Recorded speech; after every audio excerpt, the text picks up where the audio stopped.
Public Debt Management in Australia's Macroeconomic Priorities by William Mitchell and Warren Mosler. Section 5. Review of Options Discussed by Treasury 2002. The Treasury 2002 outlines three options for the future with respect to CGS. A. Slowly winding down the CGS market. B. Consolidating Commonwealth and state government debt markets. And C. Maintaining the CGS market and funding the Commonwealth's unfunded superannuation liabilities. Treasury 2002. Treasury 2002 further states that government will not consider proposals to build budget deficits so as to create the need for new CGS issuance. End quote. We concur that the government should not build deficits to create CGS. However, we recommend it net spends to sustain aggregate demand, but in no case issue CGS as previously concluded in the cost-benefit analysis. We therefore support option A. But Treasury 2002 suggests that in the event of a negative fiscal shock, the, quote, government may need additional funds and would need to assess these reissuance risks and the likely costs of having to re-establish a CGS market, end quote. We see no significant costs of re-entering the CGS market beyond the real economic costs of CGS identified in Section 4. More importantly, there is no funding imperative for CGS. In the event of future deficits, we recommend a reliance on the RBA support rate to offset operating factors. The second option outlined by Treasury 2002 involves the consolidation of the Commonwealth and state government debt markets.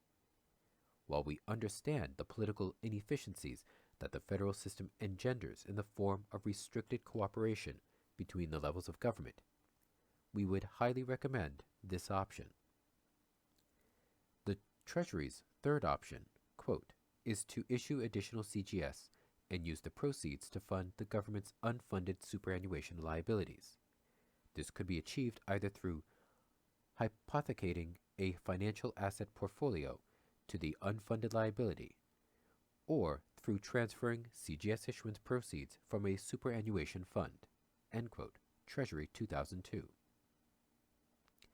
The proposed issuance of CGS to purchase superannuation funds merely adds one asset to the macroeconomy, CGS securities, and removes another, non-government securities purchased by the government. All that is accomplished is the substitution of CGS for non-government securities in the private sector's portfolio.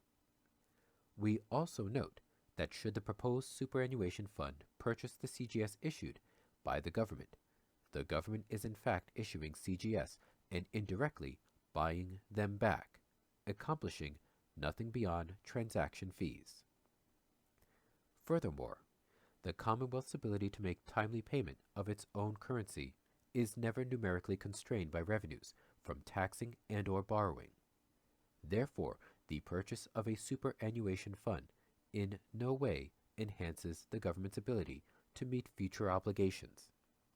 In fact, the entire concept of government pre-funding an unfunded liability in its currency of issue has no application whatsoever in the context of a flexible exchange rate.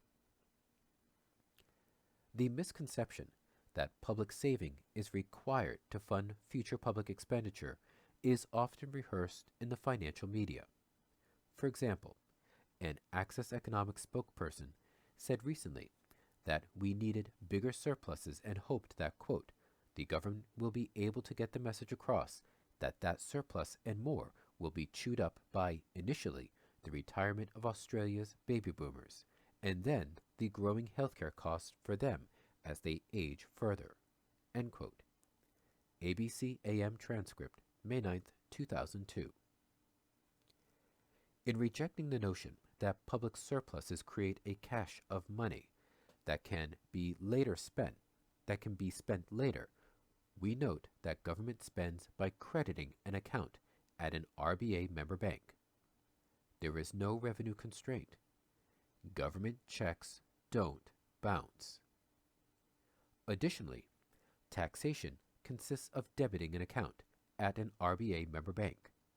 The funds debited are accounted for, but don't actually go anywhere and accumulate. See Mitchell and Mosler, 2002. The concept of pre-funding future liabilities does apply to fixed exchange rate regimes, as sufficient reserves must be held to facilitate guaranteed conversion features of the currency. It also applies to non-government users of a currency. Their ability to spend is a function of their revenues and reserves of that currency.